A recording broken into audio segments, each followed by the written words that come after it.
বামেরা একটা অদ্ভুত জীব। এরা কখনোই দেশের ভালো চায় না। যখন দেশের আমাদের ২৬ জন নিরীহ, ২৫ জন ভারতীয় এবং একজন নেপালি একদম ধর্ম বেছে বেছে খুন করা হলো, তখন এরা বললেন না না, ধর্মের কারণে নয়, খুন হয়েছে, অস্বীকার তো করতে পারবেন না, ধর্মের কারণে না।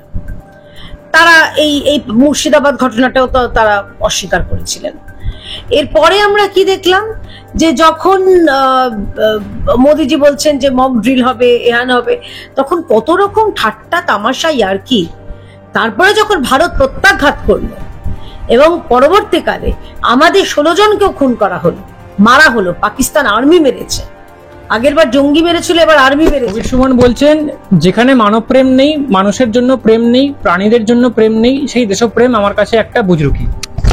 উনি নিজেই তো একটা বুজরুকি। এখন যখন ২৬ জনকে মারা হলো, সেটা ওনার কাছে কি ছিল?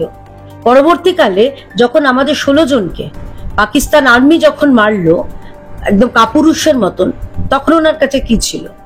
এখন উনি দেশপ্রেম আর বুজরুকি শুনছেন।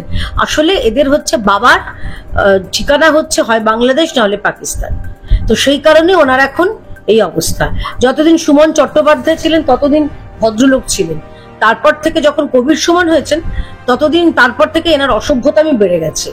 একটা মানে কি বলবো, একটা দামড়া পাঠা, তিনি বলছেন যে দেশপ্রেম মানে বুজরুকি, উনি একটা বুজরুকি। মহামৈত্র বলছেন, বিজেপির দেওয়া ভুয়ো ভিডিও ফেসবুকে ছড়িয়ে পড়ছে। ভারত পাকিস্তান যুদ্ধ যেখানে হচ্ছে, আসলে এই ভিডিওগুলি ইসরায়েল এবং গাজার ভিডিও, এবং সাবধানে এই ভিডিওগুলো আপনারা কেউ বিশ্বাস করবেন না, বিজেপির দেওয়া ভুয়ো খবরে পাত্তা দেবেন না। দেখুন, ইতিমধ্যেই মহামৈত্র ভয় পেয়ে তিনি ডিলিট করেছেন সেই ভিডিও, মাফ করবেন, সেই পোস্ট ডিলিট করেছেন, করে এডিট করে নতুন পোস্ট দিয়েছেন, ভয় পেয়ে গেছেন। ইয়ে ডার আচ্ছা লাগা। আর তাছাড়াও তারপরেও যদি ওনার মনে সন্দেহ থাকে, আমি ভারতীয় সেনাবাহিনীকে হাত জোর করে অনুরোধ করছি, ওই যাদের মনে সন্দেহ আছে তাদের মিসাইলের সঙ্গে বেঁধে তাদের পাঠিয়ে দেওয়া হোক ওই পাকিস্তানে, যখন শত্রুপক্ষকে আক্রমণ করা হচ্ছে, হাতে গরম প্রমাণ পেয়ে যাবে। সিপিএম এর বিভিন্ন নেতানেত্রীরা ফেসবুকে যেরকমটা পোস্ট করছেন, তারা বারবার একটা কথাই বলছেন যে যুদ্ধ থামাও। প্রথম কথা হচ্ছে, এটা তো যুদ্ধ নয়, এটা প্রত্যাঘাত হচ্ছে। তো এটা কেন তারা বলছেন, আপনার কি মনে হয়? দেখুন, এই বামেরা একটা অদ্ভুত জীব। এরা কখনোই দেশের ভালো চায় না। যখন দেশের আমাদের ২৬ জন নিরীহ, ২৫ জন ভারতীয় এবং একজন নেপালি তাদেরকে একদম ধর্ম বেছে বেছে খুন করা হলো, তখন এরা বললেন না না, ধর্মের কারণে নয়, খুন হয়েছে, অস্বীকার তো করতে পারবেন না, ধর্মের কারণে। তারা এই এই মুর্শিদাবাদ ঘটনাটাও তো তারা অস্বীকার করেছিলেন।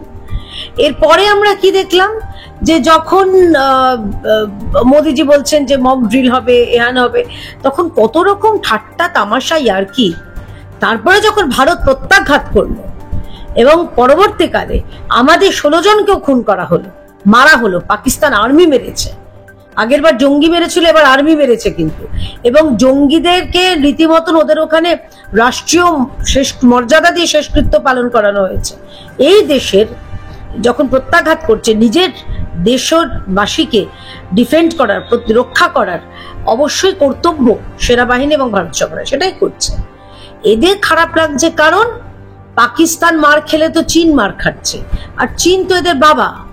এদের তো ১৯৬২ যখন ভারত চায়না যুদ্ধ হয়েছিল, তখন বামেদেরই বিরাট এক সংখ্যা, এমনকি নাম্বুদিরিপাদ ছিলেন, যারা বলেছিলেন না আমরা চীনের বিরুদ্ধে কথা বলবো না। তো যারা চীনের রাষ্ট্রপতিকে, তাদের দেশনায়ককে নিজেদের দেশনায়ক ভাবেন, তাদের মনে তো চীন। তাই পাকিস্তান মার খাচ্ছে দেখে এদের বুকটা চিনচিন করে উঠছে। আর একজন হচ্ছে শতরূপ ঘোষ, তাকে ভোট বাক্সে দেখা যায় না, ৩বার হেরে গেছে, সে সমালোচনা করছে শুভেন্দু অধিকারী। ভাবতে পারছেন? শুভেন্দু অধিকারী নখের যোগ্য হও। দেখো, কুজোরও চিত হয়ে শুতে ইচ্ছা করে, শতরূপরও তাই ইচ্ছা করেছে হয়তো চিত হয়ে শুতে। শুভেন্দু অধিকারীর মতন ট্র্যাক রেকর্ড যদি রাখতে পারি, বারবার জয়, মমতা বন্দ্যোপাধ্যায়কে হারানোর যে ক্ষমতা রাখেন যিনি, যে ভারতীয় জনতা পার্টির বিধায়ক, তাই তাকে এরকম আক্রমণ করছে। আমার বক্তব্য হচ্ছে, এত জাতীয়তাবাদ কোথায় ছিল জিজ্ঞেস করো না তোমার দলকে। তোমার যে বামপন্থী দলের তোমার বড় বড় নেতাদের জিজ্ঞেস করো 1962 সালে তোমার দল কেন চীনের সপক্ষে গান গেয়েছিল, কেন তারা চীনের বিপক্ষে কথা বলেনি। এখন এরাও তাই করছে, এখন দেশপ্রেম দেখাচ্ছে। দেশপ্রেম দেখালে শতরূপকে অনুরোধ করবো, দেখো ইয়াং ছেলে শতরূপ চলে যাও তাহলে। ওই চণ্ডীগড়ে যেরকম কিছু স্বেচ্ছাসেবক চেয়েছে, তুমি নিজে থেকে এত দেশপ্রেম তোমার মনে যখন স্বেচ্ছাসেবী হয়ে তুমি চলে যাও। আর ভারতীয়ত্ব শেখাতে হবে না। যারাই বলে যে ভারতীয় জনতা পার্টি বা এই নরেন্দ্র মোদী সরকার তারা নাকি সাম্প্রদায়িক, তারাই দেখুক না। আমরাই সোফিয়া কুরেশিকে পাঠাই সাংবাদিক বৈঠকে দেশকে মানে রিপ্রেজেন্ট করতে এবং সারা দেশ বিশ্বকে বার্তা দিতে যে মহিলাদের সিঁদুর মুছেছিল এবং বলেছিল মোদিকে গিয়ে বল, মোদিজি 2 মহিলাকে পাঠিয়ে তার যথোপযুক্ত ব্যবস্থা এবং বার্তা দিয়ে দিয়েছেন। দীক্ষিত ধরো সম্প্রতি ফেসবুকে একটা পোস্ট করেছেন, সেখানে তিনি বলছেন যে যুদ্ধের বিপক্ষে যুদ্ধ অবিলম্বে থামিয়ে দেওয়া উচিত। এরা হচ্ছে এবং ডিলিটও করেছে, আপনি নেক্সট কথাটা বললেন না, ডিলিট করেছে। ভাবতে পারেনি যে রাস্তায় সোশ্যাল মিডিয়া এত লোক তার বিপরীতে যাবে। আমি তো অনুরোধ করছি, উনি কোথায় থাকেন আমি জানি না, লোক পাঠান, শয় লোক গিয়ে ওনার বাড়িতে গিয়ে ওনার কান ধরে ক্ষমা চাওয়া। মানে এদের যুদ্ধর কথা, যুদ্ধ তো হচ্ছে না, প্রত্যাঘাত হচ্ছে। ভারত নিজের নাগরিককে যে খুন করা হয়েছে, অসহায় নাগরিকদের যে খুন করা হয়েছে তাদের বিরুদ্ধে প্রত্যাঘাত করছে। সারা দেশ যেখানে দাঁড়িয়ে আছে বামপন্থীরা উল্টো পথে হাঁটছে।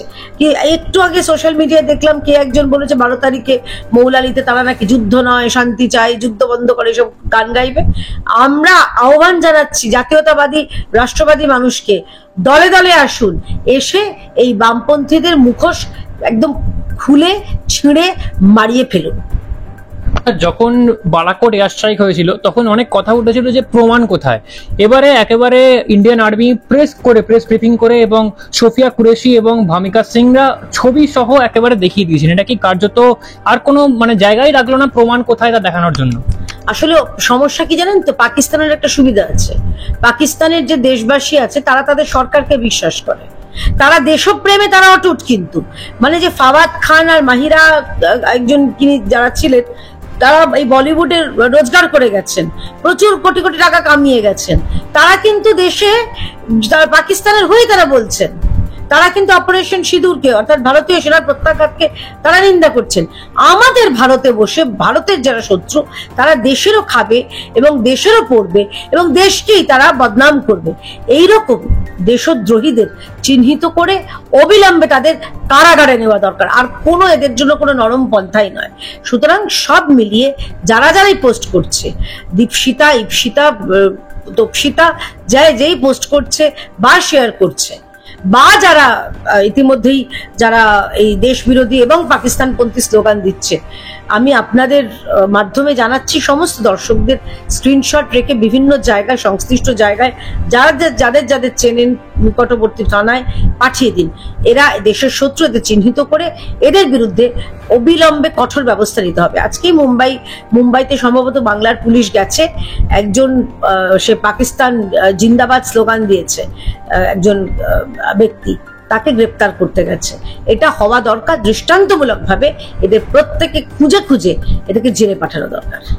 এর পরবর্তী কাশ্মীর তো হলো, বাংলাদেশ আমাদের সামনেই বর্ডার আছে, তো বাংলাদেশ থেকে যদি কখনো আনফর্চুনেটলি কোনো প্রত্যাহ্বান আসে, আমাদের পশ্চিমবঙ্গ সরকারের যেরকম আমরা দেখতে পেয়েছি আগেও যে পশ্চিমবঙ্গ সরকারের যে ভূমিকা, সেটা আমাদের পশ্চিমবঙ্গ কতটা সুরক্ষিত থাকবে? প্রথমত দেখুন, বাংলাদেশ এবং পশ্চিমবঙ্গে যদি মানে বাংলাদেশে যদি কোনো এরকম ঘটনা ঘটে, চাচা যদি কিছু নড়াচড়া করে বসেন, সেক্ষেত্রে প্রতিরোধ করবে তো ভারতীয় সেনা। আমরা দেখলাম তো ভারতীয় সেনা কি করতে পারে, কি না করতে পারে সেটাও আমরা দেখলাম। তো বাংলাদেশ ছোট দেশ, তারা সোশ্যাল মিডিয়া এই হাসির ইমোজি দিক, একটু লাফাক ঝাপাক, স্বপ্নে তারা পোলাও বানাক, প্রচুর ঘি ঢালুক, অসুবিধা নেই। কিন্তু সামনাসামনি এলে ভারতের সেনাকে চ্যালেঞ্জ করলে তার পাল্টা কি হবে পাকিস্তানকে দেখে বুঝে গেছে। তাই ওদের জন্য যেরকম অপারেশন সিঁদুর ছিল, এদের জন্য একটা অপারেশন ইঁদুরই যথেষ্ট। শেষ প্রশ্ন আসবো, বামেরা বলছেন যেই সর্বদলীয় বৈঠক হলো সেখানে নরেন্দ্র মোদী কেন তিনি নিজে সশরীরে উপস্থিত ছিলেন না, সেটা তারা প্রশ্ন তুলছেন। বামেদের উপর অধিকারই নেই প্রশ্ন তোলার। কারণ নরেন্দ্র মোদী সেই সময় যা আমাদের ডিফেন্সের যারা রয়েছেন, আর্মি, নেভি এবং এয়ারফোর্সের যারা কর্তা ব্যক্তি, তাদের সঙ্গে বৈঠক। কিন্তু বামেরা তো বলছে বিহারে ভোট প্রচার করছিলেন মোদী। বলছি তো, বামেদের এই হোয়াটসঅ্যাপ ইউনিভার্সিটির উত্তর তারা পেয়ে গেছে। ওরা বলেছিল বিহারে ভোট প্রচার করছে, মক ড্রিল হচ্ছে, হ্যান হচ্ছে, ত্যান হচ্ছে, উত্তর তো পেয়ে গেছে। এখন কিছু না পেরে দেখো ডুবন্ত তো, ভোট বাক্সও নেই, তাদের তো অন্তত নিজেদেরকে প্রাসঙ্গিক রাখতে হবে, তাহলে আপনার প্রশ্নগুলো করতেন না সোশ্যাল মিডিয়ায় বা মিডিয়ায়। তো এরা খুব চালাকি করে এইসব বিতর্কেও উস্কে দেয়, যাতে লোকজন ওদের একটু জিজ্ঞেস করে, আমরাও একটু ওদের নিয়ে বলি, তাতে ওদের খানিকটা হয়তো একটু প্রাসঙ্গিক থাকা যায়। ডুবন্ত মানুষ তো খড়কুটোকে আঁকড়ে ধরে, তারা তাই করছে। এদের করুণার চোখে দেখুন বা ঘৃণার চোখে, চয়েসটা আপনাদের।